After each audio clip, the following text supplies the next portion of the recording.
In Expedition 33, travel can be quite slow. Thankfully, there are some glitches that we can utilise to essentially fast travel, which can be really useful in speedruns. These glitches unfortunately come with the stipulation that wherever it is that you want to warp to, you have to have been there already in the save file, which kind of limits the functionality a fair bit, but it doesn't make them useless. Thankfully, they all work due to the same oversight. To explain this oversight, I'll show how it functions in detail by explaining item smuggling. The downside to item smuggling is that it only works on things that are in the world that you interact with. For this example, I'm here at this flag in Stonewave Cliffs. Story progression is through that cave, but there's a Picto over this way which I want to pick up. Normal gameplay would have me run all the way to the Picto and all the way back. But with item smuggling, I only have to do that first initial travel to the item.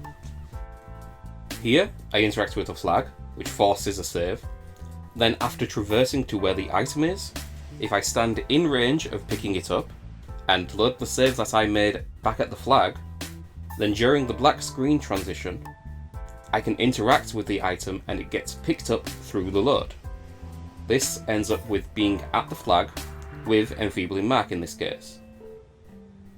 The reason this works is because as soon as the game starts its black screen transition to do a load, the data has already been read, so anything that you do after that is carried over into the new data.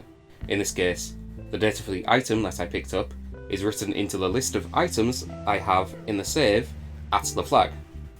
This is how all of these warps work, triggering something within that small black screen transition, which then gets carried over. The next one I'll show you is entrance warping, and you already understand how to do it. For my example, I am here in Stonewave Cliffs with a party of Sophie, Gustav and Luna, and I also have a save at the end of Stonewave Cliffs, where my party is Sophie, Verso and Luna. To do this warp, you have to be in the overworld and in range of an entrance to an area. And just like with item smuggling, you want to load the save that has the data that you want, and during the black screen transition, interact with the entrance.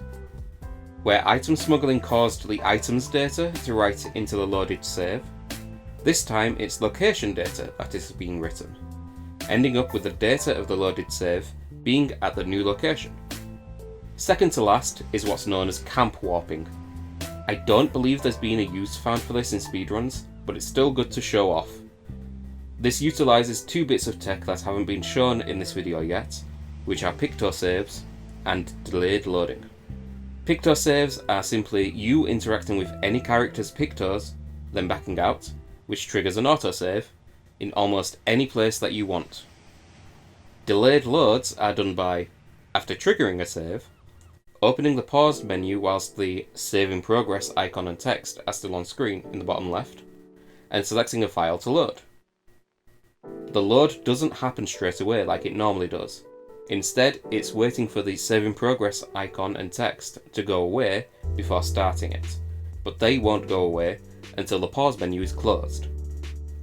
This doesn't seem useful at first, but there's a small window after closing the pause menu where you can move around freely and even open menus whilst a load is about to happen.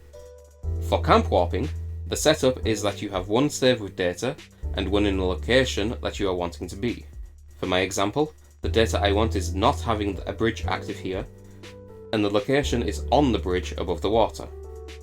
When I'm at the location I want to be, I do a Picto save, then open up a pause menu, keeping the save in progress text on screen, and load the file that doesn't have the bridge active.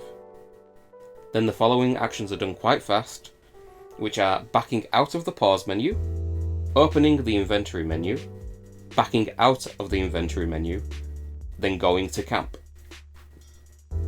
The delayed load starts whilst the inventory menu is open, and closing that menu gives us a bit more control back during the black screen transition, which gives us the ability to go to camp, when normally we can't do that during a transition. If I then leave camp, you can see that I was placed where I was on the bridge, but the bridge isn't there anymore, so I have fallen down into the water. Well, above the water, but you get what I mean. The final bit of warping is to do with flags. Flag warps aren't the most useful thing, but they are still doable.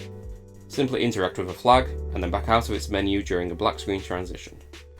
Interacting and backing out of the menu is important in this case because if you don't back out of the menu, then until you reboot the game, autosaves no longer trigger. Flag warping is overall not that useful, since flags in this game act as fast travel points anyway, but what if you were to do a flag warp from a different area? This gives us what we call a null warp. These seem quite a bit broken and weird, but the theory behind it is simple. Bear in mind, this is speculation and it's not proven, but it's the closest reasoning that I can think of as to why this happens. The data that you write when interacting with a flag is specific to that area. So, if you're in one area, load a save file that's in a different area, and then write a flag location that's not in that second location, the game just writes 000 to your coordinates, and then spawns you there in the new map. This is only useful in a very small handful of areas, one being Old Lumiere as it spits you out near the end of the map in Out of Bounds. Most areas just spit you out underneath the map or too far away from it to be useful. If you accidentally trigger a null warp when you just wanted a flag warp, all you have to do is load the most recent save file, and you'll walk back to the location where the flag was with the data from the load that you triggered. And that's it.